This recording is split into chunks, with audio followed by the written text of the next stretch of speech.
चलिए, तो आज हम बात करते हैं केमिकल कंट्रोल एंड कोऑर्डिनेशन की। केमिकल कंट्रोल एंड कोऑर्डिनेशन की जब हम बात करते हैं तो इसमें हम बात करते हैं एंडोक्राइन ग्लैंड्स की। एंडोक्राइन ग्लैंड्स ऐसी ग्लैंड्स होती हैं विच सीक्रेट हार्मोन्स, जो कि हार्मोन सीक्रेट करती हैं। और हार्मोन्स क्या होते हैं? केमिकल मैसेंजर कहा जाता है इनको। सो अपन बात कर रहे हैं यहाँ पर एंडोक्राइन ग्लैंड्स के बारे में, और जो सबसे पहली एंडोक्राइन ग्लैंड है उस पर हम आते हैं, पिट्यूटरी ग्लैंड। पिट्यूटरी ग्लैंड जो है ये ब्रेन में होती है, और इसकी जो ओरिजिन है वो ओरिजिन है एक्टोडर्मल। यहां पर अगर ग्लैंड्स की अपन जब बात करते हैं तो आप इसको इस तरीके से याद रख सकते हैं, जो भी ग्लैंड ब्रेन में है उनकी ओरिजिन है एक्टोडर्मल, और जो ग्लैंड जो है ब्रेन के बाहर है वो एंडोडर्मल है। इसमें हाँ, एड्रीनल ग्लैंड एक्सेप्शन है जो हम आगे पढ़ेंगे। तो अब यहाँ पर बात कर रहे हैं कि पिट्यूटरी ग्लैंड जो है इसकी ओरिजिन एक्टोडर्मल है, और ये स्फिनॉइड बोन, जो कि हमने जैसे आपने लोकोमोशन एंड मूवमेंट के ऊपर ने पढ़ा था, स्केलेटल सिस्टम पढ़ा था, वहां पे अपन ने क्रेनियम में एक बोन पढ़ी थी, स्फिनॉइड बोन। स्फिनॉइड बोन में एक डिप्रेशन होता है, उस डिप्रेशन के अंदर होती है। देखिए, स्फिनॉइड बोन है, इसके डिप्रेशन के अंदर होती है। उस डिप्रेशन को हम कहते हैं सेला टर्शिका। मतलब कुछ इस तरीके से अगर हम बोल सकते हैं कि लाइक ये स्फिनॉइड बोन है, ये स्फिनॉइड बोन का डिप्रेशन है। सो इस डिप्रेशन के अंदर इसमें सिचुएटेड होती है। इस डिप्रेशन को हम क्या बोलते हैं? ये जो डिप्रेशन है ये कहलाता है सेला टर्शिका। ठीक है। अब यहां पर पिट्यूटरी ग्लैंड जो है दो पार्ट में डिवाइड है, और ये हाइपोथैलेमस से अटैच होती है थ्रू इन्फंडिबुलम।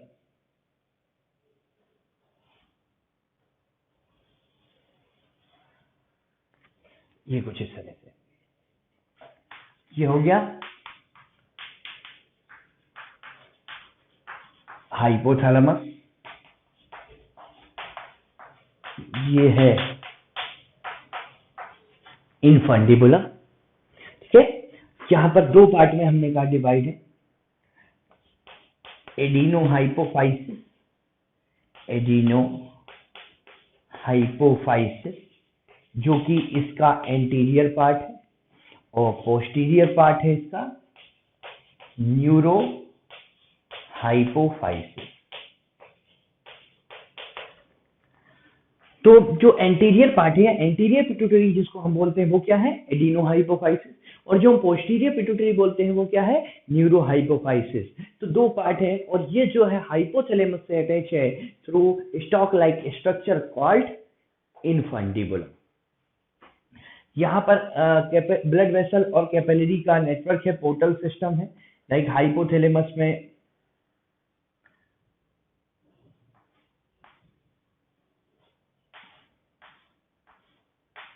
कैपिलरी, यहाँ से पोर्टल वेन, और again network of capillary,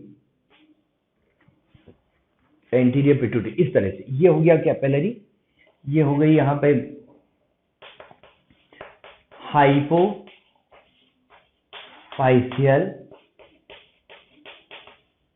hypophysial portal vein, और यहाँ पे अगेन कैपिलरी का नेटवर्क है एंटीरियर पिट्यूटरी में, और इसके बाद फिर यहाँ से अगेन हाइपोफाइशियल वेन जा रही है। मतलब यहाँ पर एक पोर्टल सिस्टम प्रेजेंट होता है, ठीक है, between hypothalamus and anterior pituitary, और जिसको हम क्या बोल रहे हैं? Adeno hypophysis. ठीक है।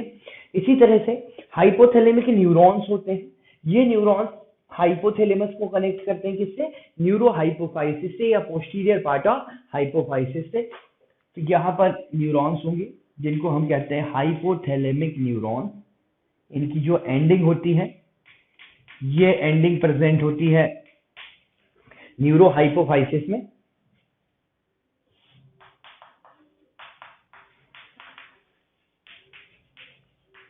तो ये क्या है? हाइपोथैलेमिक न्यूरॉन्स है। ठीक है। इनकी बल्ज एंडिंग है जो कहां पर एंड हो रही है? न्यूरो हाइपोफाइसिस में। ठीक है। तो यहाँ पर अभी अपन जो है इस ग्लैंड के हार्मोन्स के बारे में बात करते हैं, ठीक है, कि एंटीरियर पिट्यूटरी एडिनोहाइपोफाइसिस या पोस्टीरियर पिट्यूटरी जो है न्यूरोहाइपोफाइसिस, इससे कौन कौन से हार्मोन सीक्रेट होते हैं। तो पहले हम बात करते हैं एडिनोहाइपोफाइसिस की, और जिसको हम क्या बोल रहे हैं, एंटीरियर पिट्यूटरी। एडिनोहाइपोफाइसिस और एंटीरियर पिट्यूटरी। सो एडिनोहाइपोफाइसिस का जो पहला हार्मोन है, जो मेजर हार्मोन है जीएच, जिसको हम कहते हैं ग्रोथ हार्मोन, और एचटीएच भी कहा जाता है। एचटीएच का मतलब है सोमेटोट्रोपिक हार्मोन। सो ग्रोथ हार्मोन और सोमेटोट्रोपिक हार्मोन, नाम से समझ में आ रहा है एक किसका फंक्शन क्या होगा, ग्रोथ। तो यहाँ पर फंक्शंस की जब अपन बात करें, फंक्शंस की, तो इसका एक फंक्शन तो क्या है, इसका फंक्शन है ग्रोथ, और दूसरा फंक्शन इसका है मेटाबॉलिज्म, ठीक है, ग्रोथ और मेटाबॉलिज्म को कंट्रोल करना। ग्रोथ की बात करें तो यहां पर ये बोन्स पर वर्क करता है, बोनी ग्रोथ, और ये मसल्स पर वर्क करेगा, टिश्यू पर वर्क करेगा, ठीक है, मसल्स और टिश्यू और ऑर्गन्स की ग्रोथ करवाएगा। मेटाबॉलिज्म की बात करें अगर हम यहाँ पर, तो मेटाबॉलिज्म में कार्बोहाइड्रेट मेटाबॉलिज्म की अगर बात करते हैं, तो कार्बोहाइड्रेट मेटाबॉलिज्म में ब्लड ग्लूकोज को इंक्रीज करता है, और अगर ये ब्लड ग्लूकोज को इंक्रीज कर रहा है तो इसलिए हम इसको कहते हैं डायबेटोजेनिक,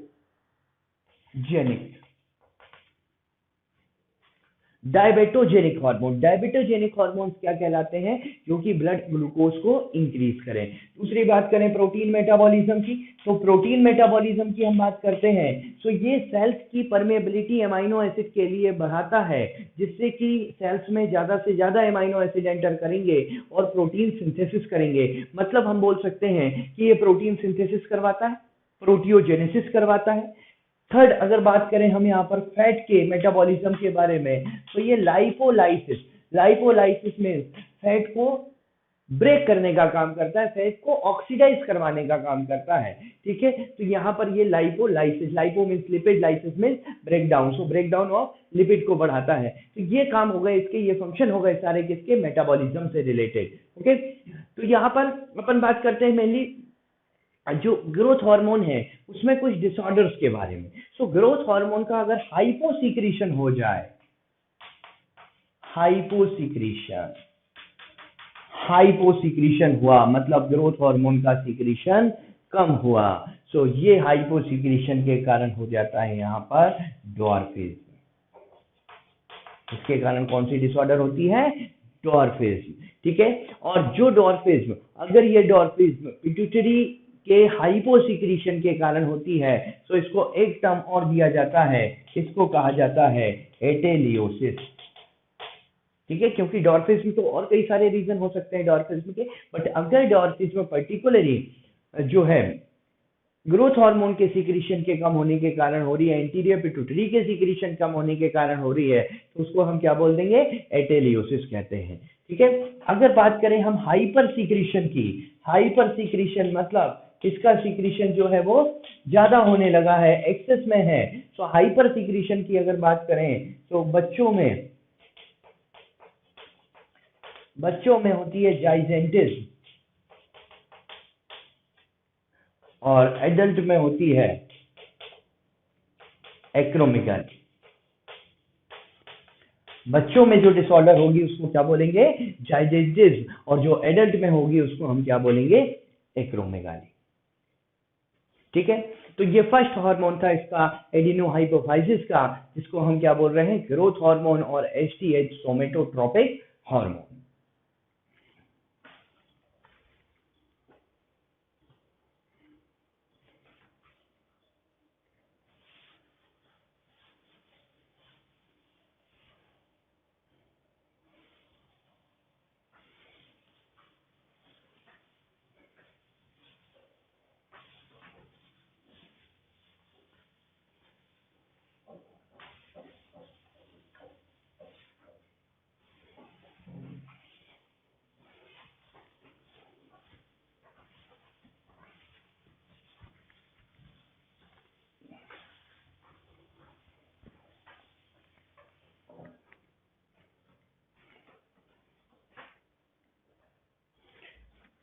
चलिए आइए आगे चलते हैं। तो सेकेंड हार्मोन जो है TSH, TSH is thyroid stimulating hormone. ये जो है थायराइड स्टिमुलेटिंग हार्मोन, नाम से समझ में आ रहा है ये थायराइड ग्लैंड को स्टिमुलेट करेगा उसके सीक्रेशन को रिलीज करने के लिए। सो यहाँ पर हम देख रहे हैं कि ये जो ग्लैंड है ये किसी दूसरे ग्लैंड पर अपना कंट्रोल कर रही है अपने हार्मोन्स के थ्रू, इस कारण से इसको मास्टर ग्लैंड भी कहा जाता है। ठीक है, तो thyroid stimulating hormone ACTH, adrenocorticotropic hormone, adrenocorticotropic hormone. Adrenocorticotropic hormone क्या करेगा, एड्रिनल कॉर्टेक्स को स्टिमुलेट कर देगा for the secretion of mineralocorticoid that is aldosterone. यहाँ पर फिर इसके बाद है गोनेडोट्रोपिन। लाइक गोनेडोट्रोपिन में अगर अपन बात करते हैं एफएसएच, फॉलिकल स्टिमुलेटिंग हार्मोन। ये जो फॉलिकल स्टिमुलेटिंग हार्मोन है ये मेल में सर्टोली सेल को स्टिमुलेट करता है और फीमेल में फॉलिकुलर ग्रोथ को स्टिमुलेट करेगा। सेकेंड जो है यहाँ पर गोनेडोट्रोपिन में एलएच, या जिसको हम क्या बोलते हैं ल्यूटिलाइजिंग हार्मोन, एलएच और ल्यूटिलाइजिंग हार्मोन। ये जो एलएच और ल्यूटिलाइजिंग हार्मोन है अगर मेल में बात करें तो सीक्रेशन ऑफ टेस्टोस्टेरॉन को स्टिमुलेट करेगा, लेडिक सेल पर काम करता है और टेस्टोस्टेरॉन के सीक्रेशन को बढ़ाता है, इनहेंस करता है, स्टिमुलेट करता है। फीमेल में बात करें एलएच की, सो फीमेल में एलएच या ल्यूटिलाइजिंग हार्मोन एक तो ओव्यूलेशन करवाएगा और दूसरा कॉर्पस ल्यूटियम फॉर्म करवाता है। जो corpus luteum temporary endocrine gland का काम करता है और progesterone and small amount of oestrogen secret करता है। इसके बाद नेक्स्ट हार्मोन की बात करें, पीआरएल और एलटीएच भी कहते हैं इसको, प्रोलैक्टिन और ल्यूटियोट्रोपिक हार्मोन। ठीक है, प्रोलैक्टिन और ल्यूटियोट्रोपिक हार्मोन। प्रोलैक्टिन और ल्यूटियोट्रोपिक हार्मोन जो है वो मिल्क सिंथेसिस बढ़वाता है, मेमरी ग्लैंड में मिल्क सिंथेसिस को स्टिमुलेट करेगा। MSH, MSH is melanocyte stimulating hormone. नाम से समझ में आ रहा है किसको स्टिमुलेट करेगा, मेलेनोसाइट को स्टिमुलेट करेगा। मेलेनोसाइट क्या बनाती है, मेलेनिन बनाती है जो कि स्किन पिगमेंट होता है।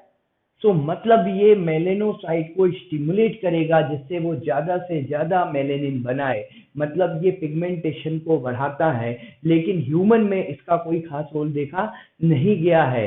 हाँ, कुछ लोअर वर्टेब्रेट्स होते हैं उसमें इसका रोल देखा गया है कि उसमें कलर जो है मीन्स कलर एनहेंस करने में, या बोल सकते हैं कि डार्क कलर प्रोवाइड करने में हेल्प करता है ये।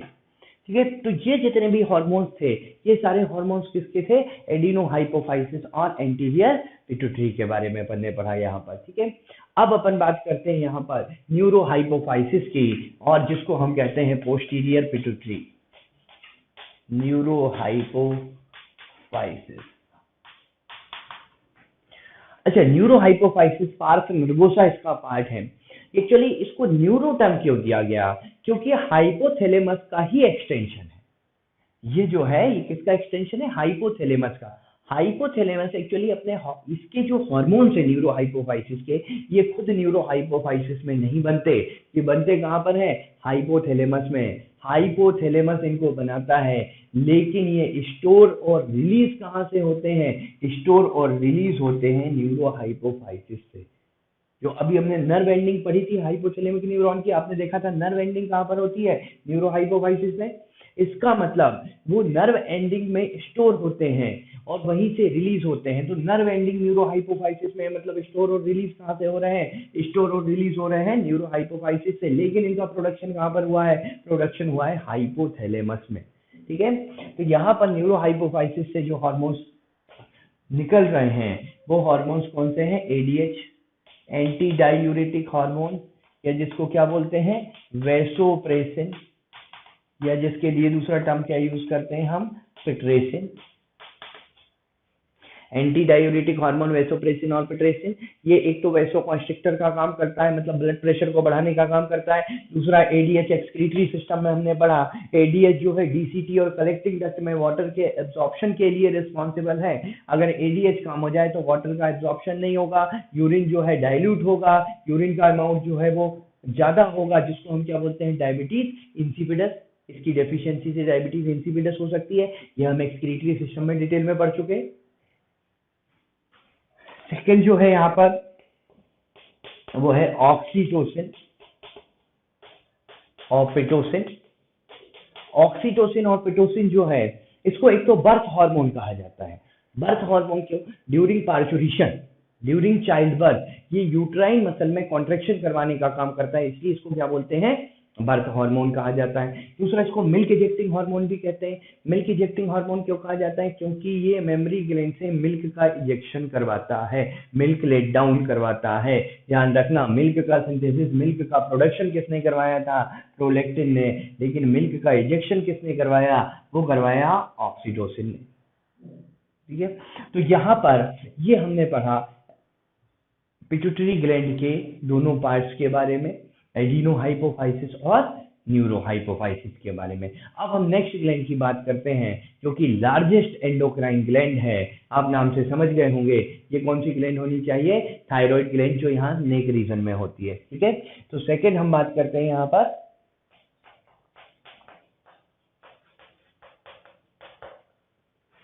थायराइड की। तो थायराइड जो होती है बाइलोब्ड ग्लैंड है।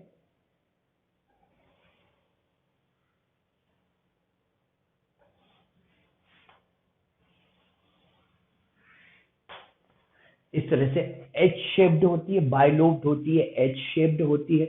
ये दो लोब हैं and both lobes remain connected through isthmus, जो कि इसका नॉन एंडोक्राइन पार्ट है, मतलब इससे कोई हार्मोन का सिक्रीशन नहीं होता। ये इस्थमस है। अब जो हार्मोन का सिक्रीशन होता है वो इन दोनों लोब्स से होता है। यहाँ पर इन लोब्स में जो है फॉलिकल्स होते हैं, यहाँ पर इस तरह से फॉलिकल्स मिलेंगे और इनकी सेल्स जो है वो फॉलिकुलर सेल्स है। ठीक है, और ये जो फॉलिकुलर सेल्स होती है,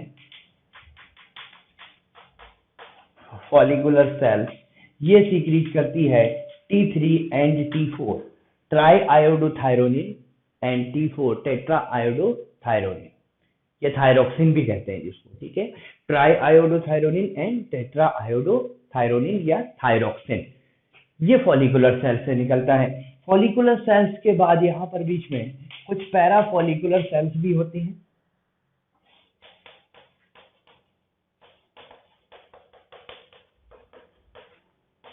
पैरा फॉलिकुलर सेल्स, और ये पैरा फॉलिकुलर सेल्स सीक्रेट करती हैं टीसीटी। टीसीटी मतलब थायरोकैल्सिटोनिन।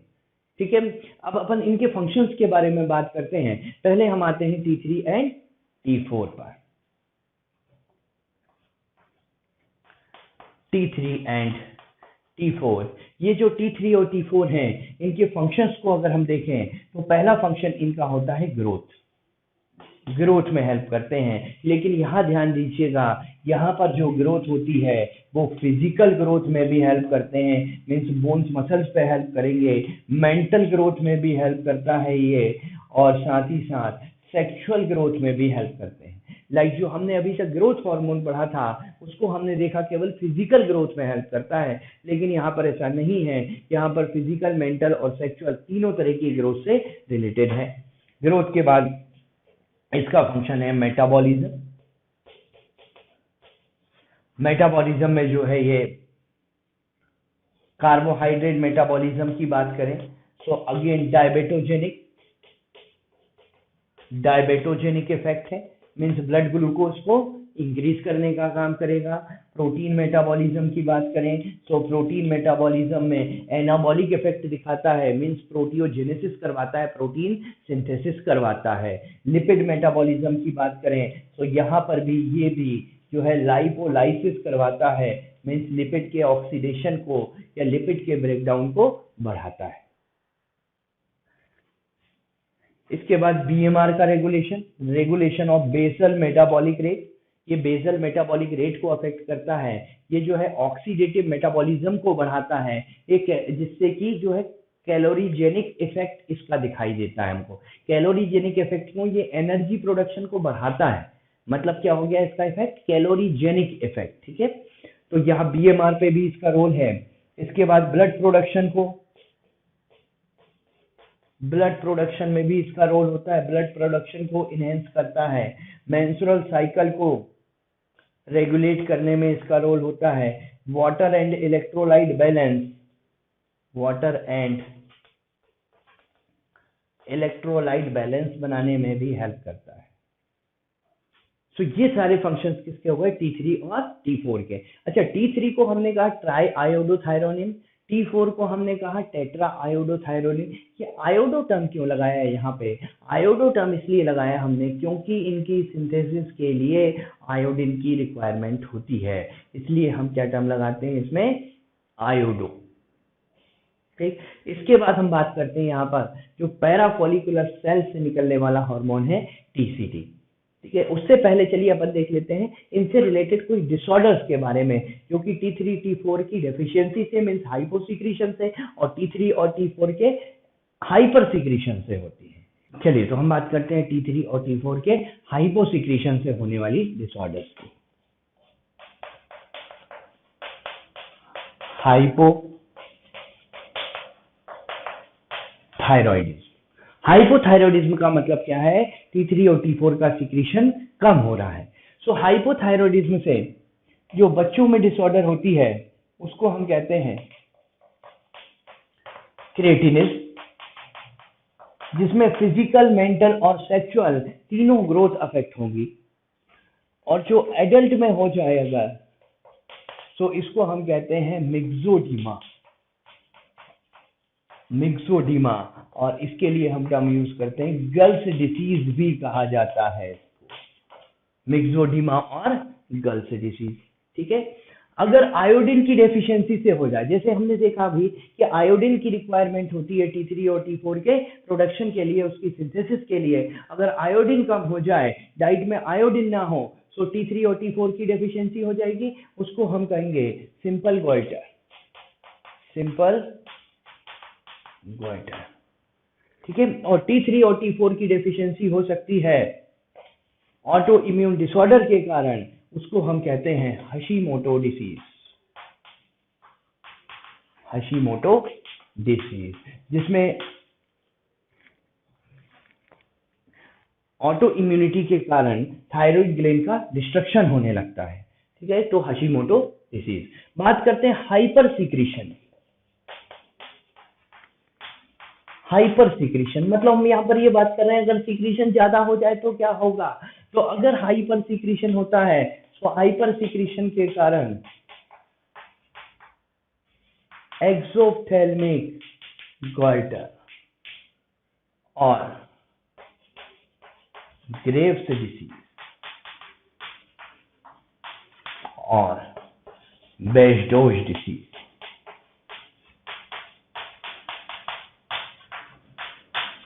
एक्सोप्थेल्मिक गॉइटर और ग्रेव्स डिसीज और बेजोस डिसीज कहते हैं इसको। अगर ये हाइपर सिक्रीशन हो जाए, इसका एक्सेस अमाउंट में रिलीज होने लगे, तो उससे एक्सोप्थेल्मिक गॉइटर होती है। और यहाँ पर अगर इसका नोड्यूलर अपीयरेंस हो जाए, अगर थायराइड ग्लैंड का जो अपीयरेंस है वो नोड्यूलर हो जाए और उस नोड्यूलर अपीयरेंस के कारण या नोड फॉर्मेशन के कारण हाइपर सिक्रीशन हो जाए, तो फिर इसको हम कहते हैं प्लमर्स डिसीज। उस कंडीशन में ये क्या कहलाती है, प्लमर्स डिसीज कहलाती है। ठीक है, तो ये था यहाँ पर T3 और T4 से रिलेटेड डिसऑर्डर्स के बारे में। बात करते हैं TCT के। हमने कहा जो थायरोकैल्सिटोनिन है, TCT है जिसको क्या बोला था, थायरोकैल्सिटोनिन, ये हाइपोकैल्सेमिक होता है, हाइपोकैल्सेमिक है। हाइपोकैल्सेमिक का क्या मतलब है, ब्लड में कैल्शियम को कम करेगा। ये एक्चुअली ब्लड में कैल्शियम को कम करता है। और कैसे कम करता है, ये कैल्शियम के एक्सक्रीशन को थ्रू यूरिन बढ़ा देता है। और दूसरी बात, जो ब्लड में कैल्शियम है उसको बोन पे डिपॉजिट करवाता है, मतलब ये deposition of calcium on bones increase करेगा और excretion of calcium through urine उसको भी इंक्रीज करेगा। सो ओवरऑल रिजल्ट क्या होगा, ब्लड में कैल्शियम कम हो जाएगा। इसलिए हम इसको क्या बोलते हैं, हाइपोकैल्सेमिक, मींस ब्लड प्लाज्मा में कैल्शियम को कम करने का काम करता है। चलिए नेक्स्ट ग्लैंड की हम बात करते हैं। यहाँ पर नेक्स्ट ग्लैंड हम आते हैं पैराथायरॉइड ग्लैंड। पैराथायरॉइड ग्लैंड जो होती है वो जैसे हमने अभी देखा थायराइड, इसकी डॉर्सल सरफेस से अटैच होती हैं, 4 स्मॉल ग्लैंड्स होती हैं, ये है parathyroid gland. 4 in numbers remain attached with dorsal part of thyroid, ठीक है। हर एक लोब से कितनी अटैच है? 2 अटैच होती है और एम्बेडेड भी हो सकती है इसमें, ठीक है। और यहाँ पर ये जो पैराथायरॉइड ग्लैंड है, इसके जो हार्मोन है, इसको हार्मोन को हम कहते हैं पीटीएच, पैराथ हार्मोन, और कॉलिप्स हार्मोन। पीटीएच पैराथ हार्मोन और कॉलिप्स हार्मोन कहा जाता है इसको। और ये जो पैराथ हार्मोन या कॉलिप्स हार्मोन होता है, ये हाइपरकैल्सेमिक है। हाइपरकैल्सेमिक का मतलब क्या हुआ? ब्लड कैल्शियम को इंक्रीज करेगा। ये ब्लड कैल्शियम को इंक्रीज कैसे करता है? तो पहली बात तो यूरिन के थ्रू कैल्शियम के एक्सक्रीशन को कम करेगा। यूरिन के थ्रू जो कैल्शियम एक्सक्रीशन हो रहा था उसको क्या करेगा? कम करेगा। दूसरी बात, विटामिन डी की हेल्प से ये इंटेस्टाइन में कैल्शियम के एब्जॉर्प्शन को बढ़ाएगा।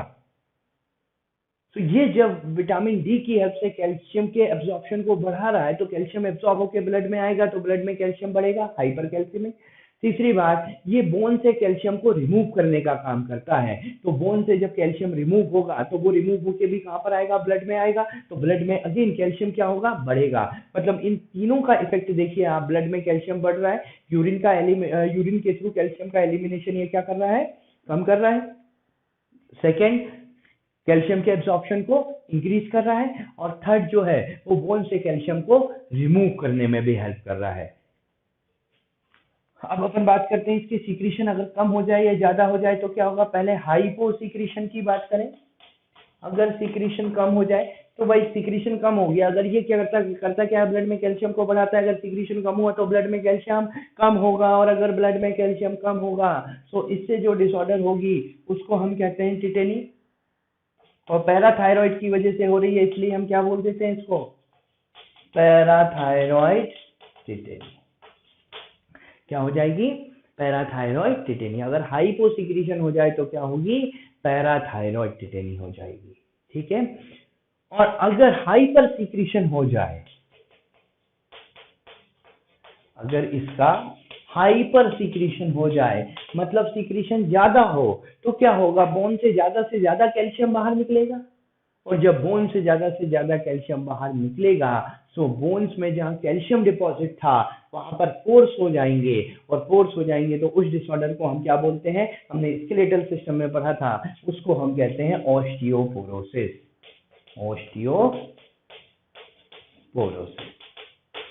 बात आई समझ में? ठीक है। तो ये है पैराथायरॉइड के हार्मोन्स और उनसे होने वाली डिसऑर्डर्स। अब हम नेक्स्ट बात करते हैं यहाँ पर एड्रीनल ग्लैंड के बारे में। तो अब हम बात करते हैं एड्रीनल ग्लैंड के बारे में।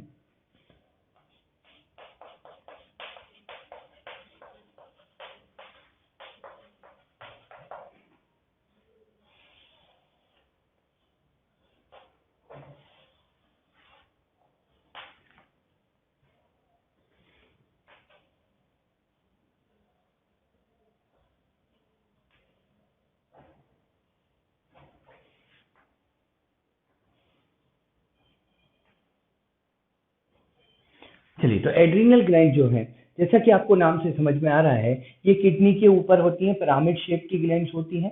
इसका जो पेरिफेरल पार्ट है उसको तो हम कहते हैं एड्रीनल कॉर्टेक्स, और जो इनर पार्ट है वो कहलाता है एड्रीनल मेडुला। 2 पार्ट में डिवाइड है। यहाँ पर जो कॉर्टेक्स होता है इसकी ओरिजिन तो है मीजोडर्मल, ये मीजोडर्म से ओरिजिन हुआ है। और जो मेडुला है, मेडुला एक्टोडर्म से, इसकी ओरिजिन है एक्टोडर्मल, ठीक है।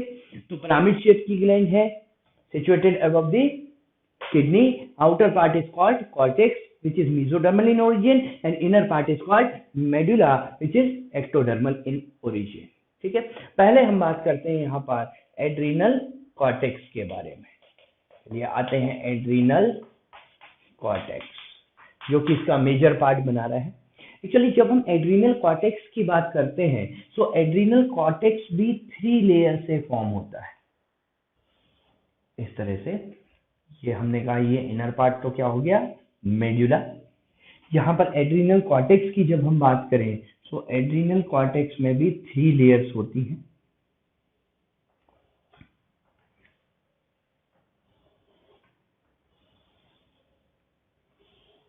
ये कुछ इस तरह से। Outer layer is called zona glomerulosa, middle layer is called zona fasciculata and innermost layer is called zona reticularis। तो ये 3 लेयर है एड्रिनल कॉर्टेक्स की।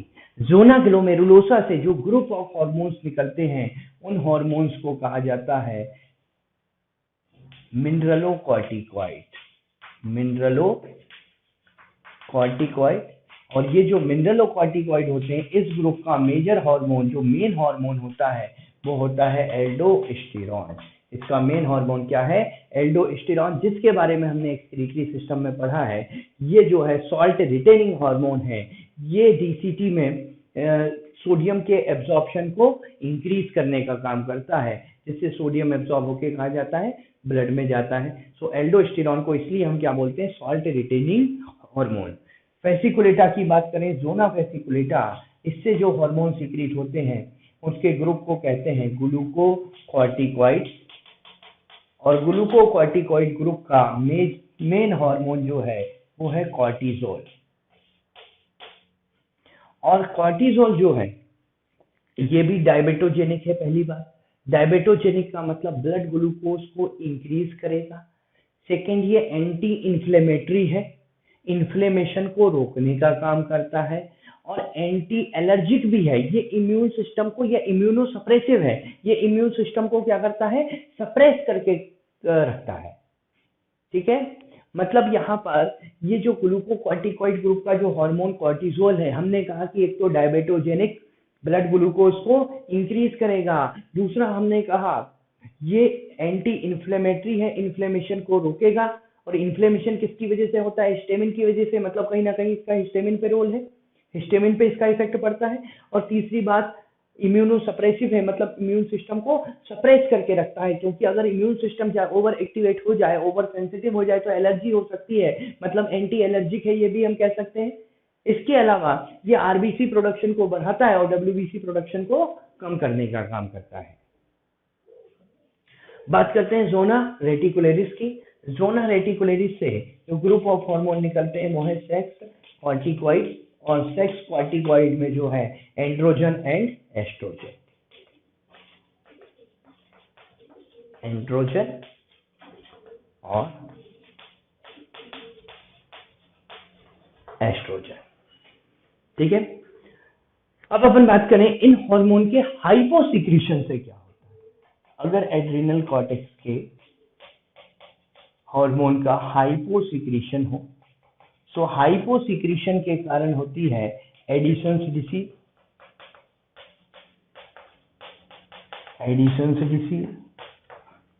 और अगर इसका हाइपर सिक्रीशन हो, सो हाइपर सिक्रीशन के कारण होती है Cushing syndrome.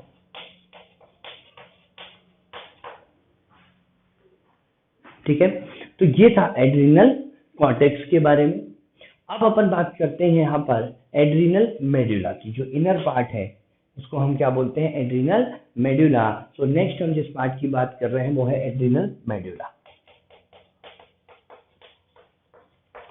Adrenal medulla actually it is the extension of sympathetic nervous system. ठीक है, ये सिंपैथेटिक नर्वस सिस्टम का एक्सटेंशन है। और इससे जो हार्मोन्स निकलते हैं उनको हम कहते हैं कैटेकोलामाइन। और कैटेकोलामाइन में कौन कौन से हार्मोन्स हैं, कैटेकोलामाइन में एड्रिनेलिन और एपिनेफ्रिन,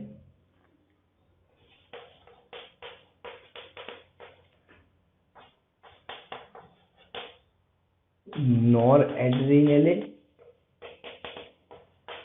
और नॉर एपिनेफ्रिन।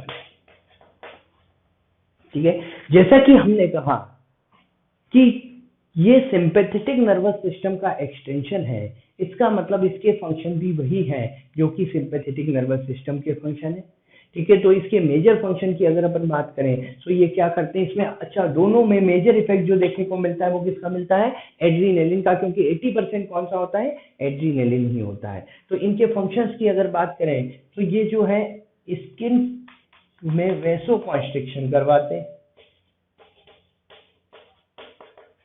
स्किन में क्या करवाते हैं, ब्लड वेसल को कॉन्स्ट्रिक्ट करते हैं। लेकिन अगर बात करें लिवर, किडनी, हार्ट, ब्रेन, इनमें वैसो डायलेशन करवाते हैं। यहां पर क्या करवाएंगे, वैसो डायलेशन करवाएंगे। ठीक है, इसके अलावा जो है ये हार्ट बीट को इंक्रीज करेंगे, हार्ट बीट इंक्रीज होना, टैकीकार्डिया जो किसको कहते हैं, ब्लड प्रेशर को इंक्रीज करते हैं, ब्लड प्रेशर को इंक्रीज करना मतलब हाइपरटेंशन। इसके अलावा ये स्वेटिंग को इनहेंस करते हैं, गैस्ट्रिक एक्टिविटी या एलिमेंट्री कैनाल की जो एक्टिविटी होती है उसको सप्रेस करने का काम करते हैं, यूरिनरी ब्लैडर के मसल को रिलैक्स कर रखते हैं। ठीक है, मतलब यहाँ पर ये बॉडी को इमरजेंसी कंडीशन के लिए तैयार करते हैं। ये जो हम एड्रीनेलिन या नॉन एड्रीनेलिन की बात कर रहे हैं, ये बॉडी को क्या करते हैं, इमरजेंसी कंडीशन के लिए तैयार करते हैं। और इमरजेंसी में जो भी कंडीशंस होती है हमारी, वो सारी इन्हीं के कारण होती है, लाइक हार्ट बीट बढ़ जाना, ब्रीथ रेट बढ़ जाना, ब्लड प्रेशर बढ़ जाना, एक्सेसिव स्वेटिंग होना, प्यूपिल का डायलेट होना। उस समय एलिमेंट्री कैनाल की एक्टिविटी जो होती है वो पूरी तरह से बंद हो जाती है या कम हो जाती है, ड्राइंग ऑफ माउथ, सलाइवा का सिक्रीशन बिल्कुल कम हो जाना। तो ये सारी चीजें जो हैं, ये सारी चीजें इमरजेंसी कंडीशन में होती हैं और ये इन्हीं के कारण होती है, इसलिए हम इनको क्या बोलते हैं, इमरजेंसी हार्मोन। इनको 3F हार्मोन भी कहा जाता है। 3F का मतलब क्या है, fight, flight and fear. 3F हम इसको इसलिए बोलते हैं because fight, flight and fear. ये फाइट में, फ्लाइट में, फियर में जो इमरजेंसी की कंडीशन होती है उसके लिए बॉडी को प्रिपेयर करने का काम करते हैं, इसलिए इनको 3F हार्मोन भी कहा जाता है। ठीक है, तो ये हमने पढ़ा यहाँ पर एड्रिनल ग्लैंड के बारे में। अच्छा, ओवरऑल अगर अपन बात करें एड्रिनल ग्लैंड की, कॉर्टेक्स और मेडुला दोनों को मिलाकर, तो हम इनके फंक्शन को 4S फंक्शन कह सकते हैं। ये कॉर्टेक्स और मेडुला दोनों को मिलाकर बात कर रहे हैं, 4S फंक्शन होते हैं इनके।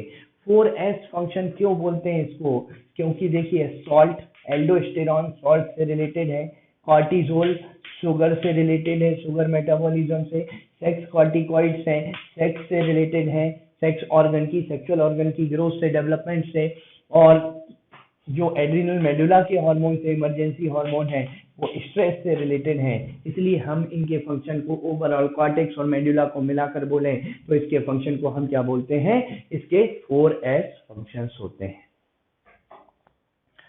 चलिए, तो अब हम नेक्स्ट ग्लैंड की बात करेंगे। जो नेक्स्ट ग्लैंड है वो है थाइमस। चलिए, तो नेक्स्ट ग्लैंड थाइमस।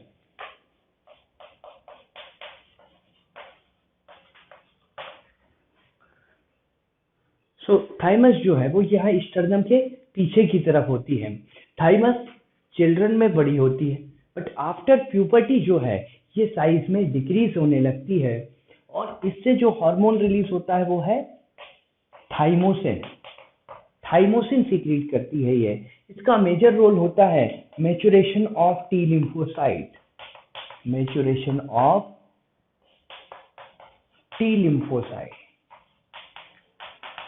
ये टी लिम्फोसाइट के मैच्योरेशन में हेल्प करती है, इसलिए इसको training school of T lymphocyte भी कहा जाता है। ठीक है।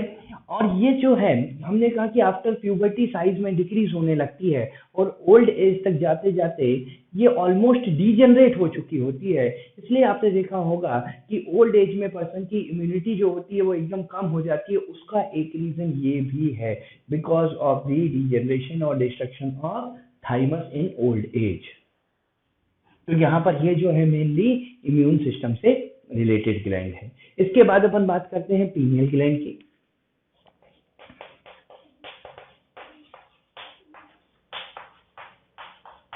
पीनियल ग्लैंड, इसको थर्ड वेस्टिजियल आई कहा जाता है। ये भी ब्रेन में होती है। अगेन अगर ब्रेन में होती है तो ओरिजिन क्या होगी, एक्टोडर्मल। तो इसको थर्ड वेस्टिजियल आई कहते हैं। और ये भी आफ्टर प्यूबर्टी कैल्सिफाइड हो जाती है और आफ्टर कैल्सिफिकेशन इसको ब्रेन सेंड कहा जाता है।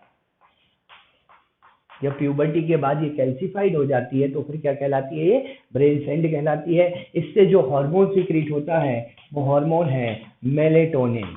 ये मेलेटोनिन का सीक्रेशन करती है। और मेलेटोनिन जो है एक तो हाइपोपिगमेंटेशन कॉज करता है। मतलब एमएसएच जो था ना, मेलेनोसाइट स्टिमुलेटिंग हार्मोन, वो पिगमेंटेशन को बढ़ाता है, ये पिगमेंटेशन को कम करता है। हालांकि इसका एग्जैक्ट नोन अभी तक जो है पीनियल ग्लैंड का वो अननोन है कि ये अपना फंक्शन करती कैसे है। इस पे अभी भी रिसर्च चल रही है, ये अभी भी एक रिसर्च का टॉपिक है। लेकिन इसके कुछ फंक्शंस जो हैं जो नोन है हम उनकी बात करते हैं। तो यहाँ पर ये रिलेटेड है पिगमेंटेशन से। पिगमेंटेशन से कैसे, ये पिगमेंटेशन को कम करने का काम करती है, हाइपोपिगमेंटेशन। ठीक है। ये मेंस्ट्रुअल साइकिल को भी रेगुलेट करती। ये बॉडी की डिफेंस मैकेनिज्म या इम्यूनिटी से भी रिलेटेड। ये मेटाबॉलिज्म पे भी अपना इफेक्ट डालती। इसके अलावा ये 24 आवर्स डायअर्नल रिदम इसको रेगुलेट करती है। स्लीप वेक साइकिल को रेगुलेट करती है। स्लीप वेक साइकिल का रेगुलेशन करना इसका काम है। तो ये इसके फंक्शन है पीनियल ग्लैंड के। और साथ ही साथ एंटीगोनेडियल एक्टिविटी भी है। ये एंटीगोनेडियल एक्टिविटी, यह कहा जाता है कि ये सेक्सुअल मैच्योरिटी को रोक कर रखती है। तो जब तक इसका मेलेटोनिन का सिक्रीशन हाई होता है तब तक सेक्सुअल मैच्योरिटी या सेक्सुअल ऑर्गन्स का डेवलपमेंट जो होता है वो स्लो होता है। और आफ्टर ब्रेन सेंड, मतलब जब ये प्यूबर्टी के बाद जब इसका इफेक्ट कम हो जाता है तब जाकर जो है गोनेडियल एक्टिविटी इंक्रीज होती है। ठीक है। तो यहाँ पर हमने पढ़ा पीनियल ग्लैंड के बारे में। अब अपन बात करते हैं हाइपोथैलेमस।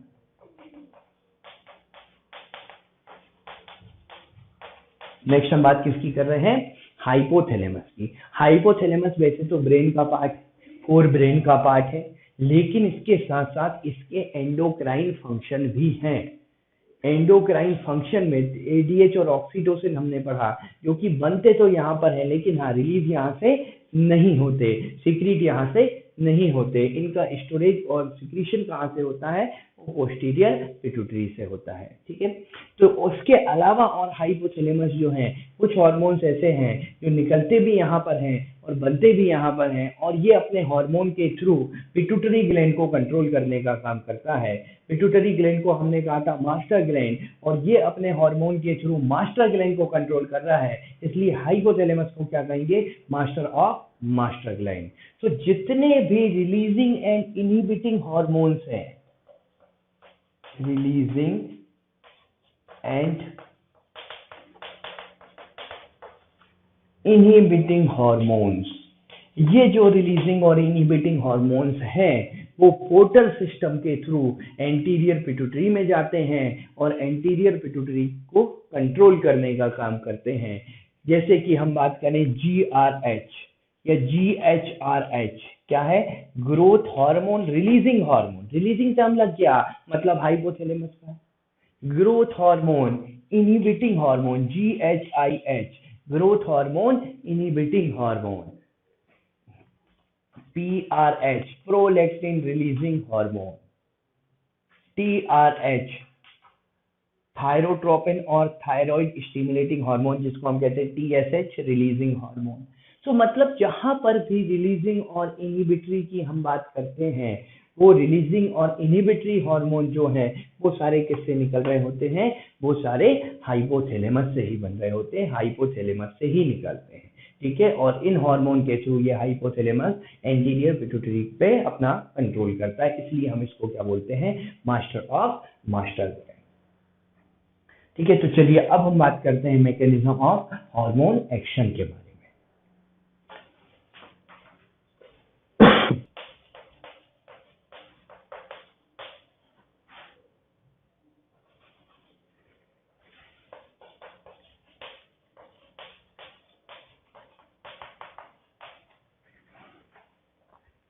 तो चलिए हम बात कर रहे हैं अब मैकेनिज्म ऑफ हार्मोन एक्शन के बारे में। तो देखिए, इसमें हम एक तो बात करते हैं वाटर सॉल्युबल की,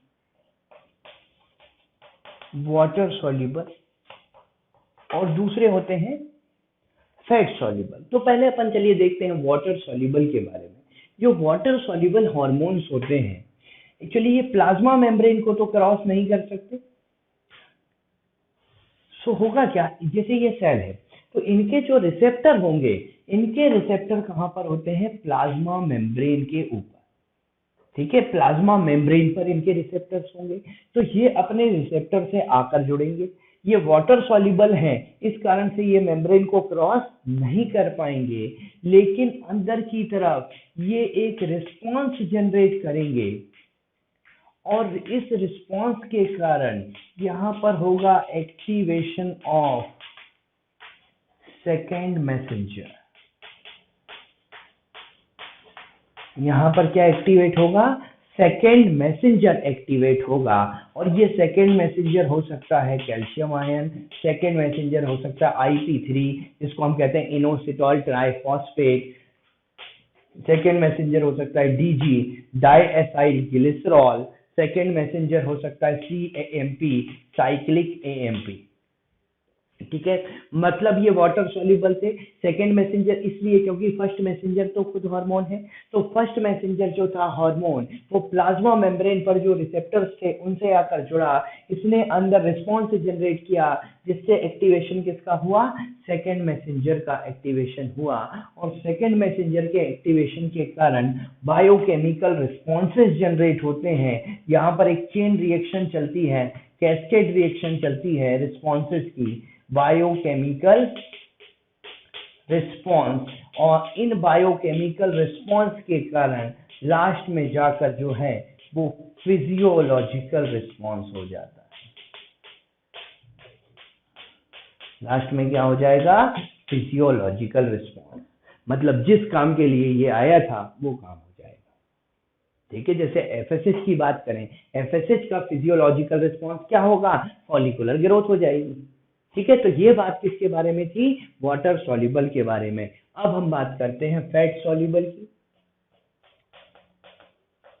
भाई फैट सॉल्युबल जो है, इसमें आते कौन कौन से हार्मोन्स हैं, तो फैट सॉल्युबल में स्टीरॉइड्स आते हैं, फैट सॉल्युबल में थायरॉक्सिन आता है, स्टीरॉइड्स में जो है मिनरलोकॉर्टिकॉइड, ग्लूकोकॉर्टिकॉइड, सेक्स कॉर्टिकॉइड, जो सेक्स हार्मोन से सारे स्टीरॉइड्स हैं, और प्लस थायरॉक्सिन आता है फैट सॉल्युबल में। अब ये फैट सॉल्युबल है चूंकि, तो ये प्लाज्मा मेम्ब्रेन को क्रॉस कर सकते हैं, और इनके जो रिसेप्टर्स होते हैं, इनके रिसेप्टर न्यूक्लियस या साइटोप्लाज्म में होते हैं। यहाँ पर mRNA होगा, तो यहाँ पर जो है हार्मोन प्लाज्मा मेम्ब्रेन को क्रॉस करके अंदर आया, प्लाज्मा मेम्ब्रेन को क्रॉस करके अंदर आएगा, और यहाँ पे हार्मोन कैरियर कॉम्प्लेक्स बनेगा, और ये जो कैरियर होते हैं वो कहाँ पर होते हैं, साइटोप्लाज्म में और न्यूक्लियस में। कैरियर साइटोप्लाज्म में होगा, रिसेप्टर या तो साइटोप्लाज्म में और न्यूक्लियस में होते हैं। तो यहाँ पर ये न्यूक्लियस पे जो रिसेप्टर्स हैं उससे आकर जुड़ेगा, सीधे mRNA पर काम करेगा, और mRNA जो है वो प्रोटीन सिंथेसिस करेगा, और इसकी वजह से जो है वो फिजियोलॉजिकल रिस्पॉन्स होगा।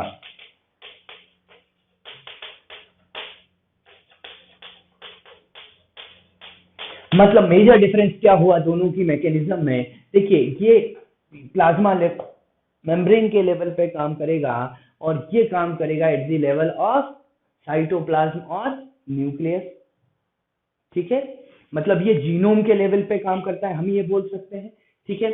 और यहाँ पर वाटर सॉल्यूबल में सेकेंड मैसेंजर का रोल होगा, जबकि फैट सॉल्यूबल में सेकेंड मैसेंजर का कोई रोल नहीं है, क्योंकि ये खुद ही प्लाज्मा मेम्ब्रेन को क्रॉस करके जो है और अंदर जाने की कैपेबिलिटी रखता है।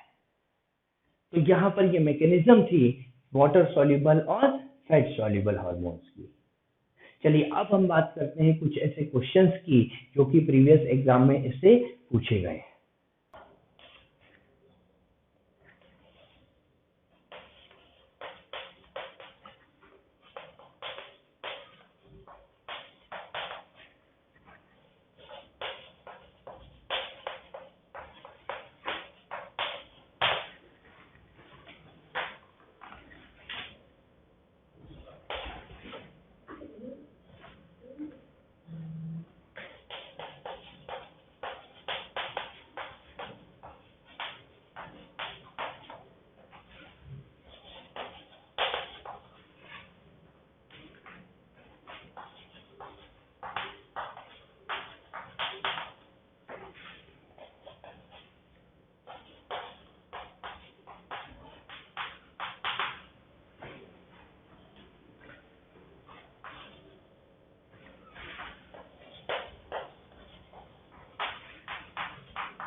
तो चलिए हम बात करते हैं यहाँ पर कुछ क्वेश्चंस की जो कि प्रीवियस एग्जाम में पूछे जा चुके हैं। पहला क्वेश्चन है Graves disease is caused due to. So Graves disease जैसे आपको पता है, ग्रेव्स डिसीज क्या होती है? Exophthalmic goitre. और एक्सोप्थेल्मिक गॉइटर किसके कारण से होती है? Because of hyper secretion of thyroid hormones means T3 and T4। अगर T3 और T4 का हाइपर सिक्रीशन हो जाए तो उससे एक्सोप्थेल्मिक गॉइटर और ग्रेव्स डिसीज। सेकेंड बात करते हैं, name the hormone which mainly act on hepatocytes and enhance cellular Uptake of glucose. ऐसा हार्मोन जो कि हेपेटोसाइट मतलब लिवर सेल पर काम करता है और ग्लूकोज के अपटेक को, सेल्यूलर अपटेक ऑफ ग्लूकोज को बढ़ाता है। So insulin, glucagon, secretin and gastrin. So answer क्या होगा? इंसुलिन। इंसुलिन जो है वो सेल्यूलर अपटेक ऑफ ग्लूकोज को बढ़ाने का काम करता है and insulin is secreted by the pancreas. और इसी की डेफिशिएंसी से डायबिटीज मेलाइटस होती है। तीसरा बात करते हैं, the posterior pituitary gland is not a true endocrine gland because. यहाँ पर बोल रहे हैं कि पोस्टीरियर पिट्यूटरी ग्लैंड जो है वो ट्रू एंडोक्राइन ग्लैंड हम उसको नहीं मानते हैं। उसका रीजन क्या है? पहला ऑप्शन ये बोल रहा है कि it is provided with duct, इसलिए नहीं मानते। सेकेंड बोल रहा है it only stores and release hormone. Third बोल रहा है it is under the regulation of hypothalamus. और फोर्थ कह रहा है it secrets enzymes. So answer क्या होगा? आंसर होगा बी, क्योंकि ये हार्मोन को केवल स्टोर और रिलीज करती है। पोस्टीरियर पिट्यूटरी ग्लैंड जो है वो हार्मोन का प्रोडक्शन नहीं करती है, ये केवल हाइपोथैलेमिक हार्मोन्स जो होते हैं जो हाइपोथैलेमस से बने हैं, हाइपोथैलेमस में जिनका प्रोडक्शन हुआ है एडीएच और ऑक्सीटोसिन, एडीएच ऑक्सीटोसिन को केवल रिलीज करने का और स्टोर करने का काम करती है, ये उसको प्रोडक्शन, उसकी सिंथेसिस नहीं करती, इसलिए हम इसको ट्रू एंडोक्राइन ग्लैंड कंसीडर नहीं करते हैं। नेक्स्ट क्वेश्चन पे आते हैं, which of the following hormone is not involve in sugar metabolism. कौन सा हार्मोन है जो शुगर मेटाबॉलिज्म में इन्वॉल्व नहीं है? कॉर्टिजोल, हमें पता है ये डायबिटोजेनिक होता है, मतलब ब्लड ग्लूकोज को बढ़ाता है, मतलब शुगर मेटाबॉलिज्म में इन्वॉल्व है। एल्डोस्टेरॉन, ये सॉल्ट का एब्जॉर्प्शन करवाएगा। ग्लूकेगॉन, ब्लड ग्लूकोज को बढ़ाएगा। इंसुलिन, ब्लड ग्लूकोज को कम करेगा। सो कॉर्टिजोल, ग्लूकेगॉन और इंसुलिन तो ग्लूकोज से या शुगर मेटाबॉलिज्म से रिलेटेड है, लेकिन एल्डोस्टेरॉन किससे रिलेटेड है? सॉल्ट के एब्जॉर्प्शन से। ठीक है, फिर नेक्स्ट आते हैं, find the odd one out. यहाँ पर चार ऑप्शन आपको दिए हुए हैं, रेनिन, कॉर्टिजोल, थायरोक्सिन और पीटीएच मींस पैराथॉर्मोन। तो यहाँ पर देखिए रेनिन जो है वो एंजाइम का काम करता है डाइजेस्टिव सिस्टम में। बाकी आप देखिए कॉर्टिजोल, थायरोक्सिन और पीटीएच पैराथायराइड हार्मोन, सारे ही हार्मोन्स हैं। और रेनिन क्या है? एंजाइम है जो कडलिंग ऑफ मिल्क करता है, हमने डाइजेस्टिव सिस्टम में पढ़ा था। नेक्स्ट क्वेश्चन पे आते हैं, GH is secreted by, GH means growth hormone.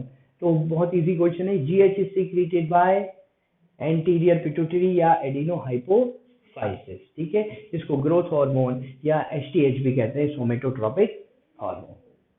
सो इस चैप्टर में इतना ही।